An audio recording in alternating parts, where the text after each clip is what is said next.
Hello friends, welcome to Nagaveni Achar's kitchen. ಇವತ್ತಿನ ನಮ್ಮನೆ ಅಡುಗೆ ಏನೇನು ಅಂತ ನೋಡೋಣ ಬನ್ನಿ. ನುಗ್ಗೆಕಾಯಿ ಬೇಳೆ ಹುಳಿ. ನುಗ್ಗೆಕಾಯಿ, ಆಲೂಗಡ್ಡೆ, ಬದನೆಕಾಯಿ, ಟೊಮೆಟೊ ಹಾಕಿ ಮಾಡಿದಂಥ ನುಗ್ಗೆಕಾಯಿ ಬೇಳೆ ಹುಳಿ ಸೂಪರಾಗಿದೆ. ಟೇಸ್ಟ್ ಮಾತ್ರ ಬಿಸಿ ಬಿಸಿ ರಾಗಿ ಮುದ್ದೆಗಂತೂ ಸೂಪರಾಗಿರುತ್ತೆ. ಟೊಮೆಟೊ ಬೇಳೆ ರಸಮ್.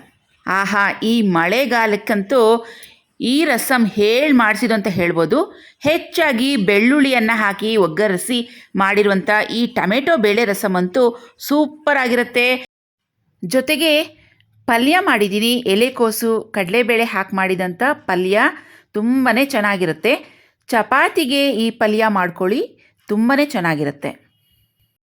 2 ಥರದ ರೈಸ್ ಮಾಡಿದ್ದೀನಿ. ಒಂದು ರೆಗ್ಯುಲರ್ ವೈಟ್ ರೈಸ್, ಹಾಗೆಯೇ ಇದು ಮಿಲ್ಲೆಟ್ಸ್ ರೈಸ್, ಸಾಮೆ ಅಕ್ಕಿಯನ್ನು ಬಳಸ್ಕೊಂಡು ಅನ್ನ ಮಾಡಿದ್ದೀನಿ. ಸೊ ಯಾರೆಲ್ಲ ವೆಯ್ಟ್ ಲಾಸ್ ಮಾಡ್ಕೋಬೇಕು ಅಂದ್ಕೊಂಡಿದ್ದೀರೋ ಈ ರೆಸಿಪಿಯನ್ನು ನೀವು ಫಾಲೋ ಮಾಡ್ಕೋಬೋದು.